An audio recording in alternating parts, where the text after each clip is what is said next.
probably one of the number one things that people never think about. Okay. Because I talk about what I call 4 different phases of business. Okay. And if you want, I can bounce through those real quick if you want. Yeah. So, but the first one is launch phase. That's, we're launching the business, is getting it going. The second one we look at is growth phase.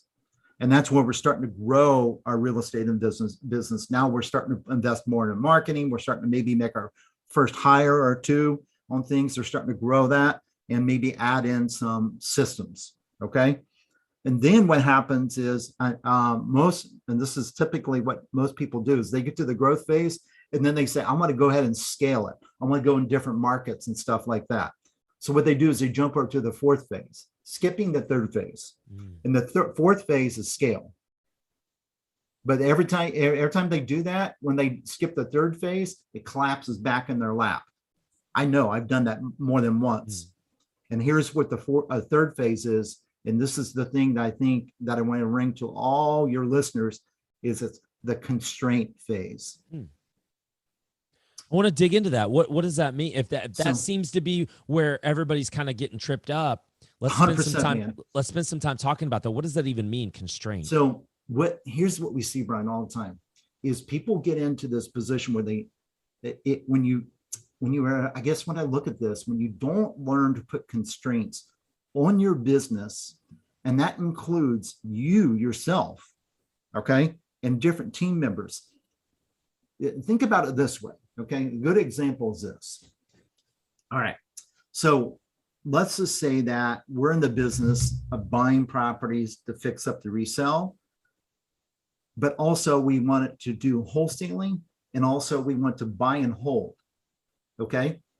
And now think about this. A lot of investors, I see this all the time. What they do is they bring their properties into their funnel. So they start into the funnel, they get a contract. And then what happens is they can't decide what to do with the deal. Should we fix it up? Should we wholesale it? Should we wholesale it? Should we buy and hold it? What should we do? Okay. And then what happens on that, Brian, it gets stuck there sometimes for a couple of weeks. And it goes into what I call like decision fatigue. And then what happens on that, man, it clogs the system. It clogs the system. And you cannot build a true real estate business out of that by having a constant decision fatigue going on. So what happens is we learn how to put constraints on this. And this is something I teach a lot of my students, and we've done in our own business, where now what we do is we put constraints on, these are the type of deals we're going to do. This is how many we're going to project for the next following year. We lay that out ahead of time. Think about this, Brian, real quick. Imagine an assembly line going with manufacturing cars.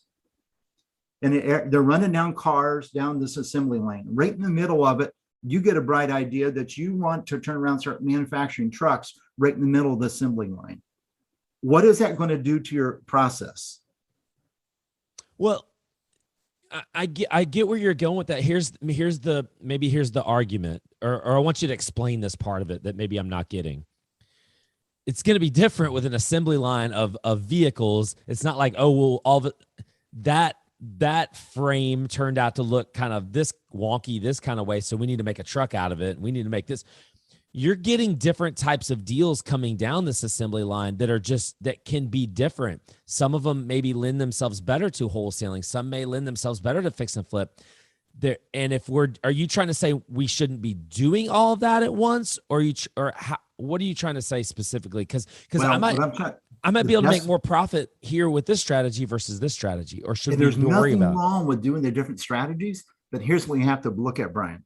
Is if we want to do it that way and we want to really build a scalable business out of it, we have to create separate assembly lines for each product line that we produce. So if we're doing fix and flip and wholesale, we have one line for that, for wholesale, one line for fix and flip. Then what we do is now we put constraints on that. And Brian, then it goes to the point of like, okay, this is a minimum margin per deal that we're going to expect. Gotcha. Okay. And then we start putting in place. We will only do rehabs that won't exceed this amount of money in renovations. Okay. And we start putting it all in place. Because here's the thing, Brian, what I learned, if you don't do this, you can never step out of the business. It's Because almost what happens is then you're constantly involved in all the decisions of all the deals. When you start putting these constraints in place, it allows you to have a true operating system that you can hand off to other people. it's like clear parameters where 100%, dude. like if this, then this types of 100%. things. Is that what you're saying? So it's game changing, Brian. I'm telling you, brother, on this, it changes the game. Put it this way, that it's allowed me to the point now where I only spend an average of about 3 hours a week in my real estate business. And we're doing an upwards of around 20 deals a month. I think a lot of people that just heard that want that for sure. So Jerry, just to kind of, I want to try to put a bow on this. I want to make sure I'm understanding you correctly. Most people are probably doing some form of marketing. The marketing is getting them deal flow. The deal flow at that point could be, I don't know if we're going to, the deal flow is going to be to buy and hold, to fix and flip, to wholesale, to do things with these deals, right? You're just saying, it's not that you want to change any of that. You're just saying each different strategy needs a specific set of instructions and parameters. Exactly, Brian.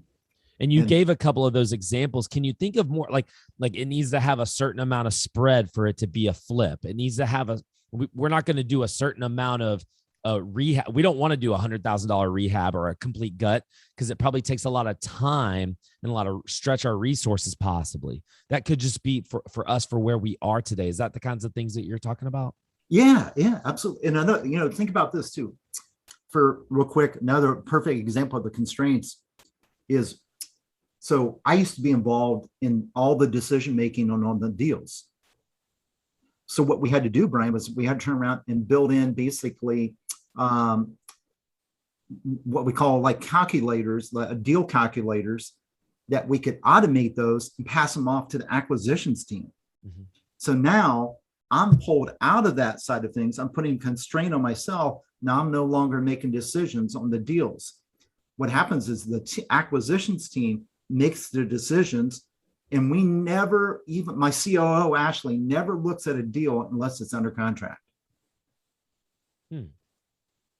Okay. So what we've done, we put constraints on that because otherwise it created a bottleneck. Just think about this. Here you have a salesperson wanting to do deals, and they can't do deals because they have to get with you every single time they want to put a deal together.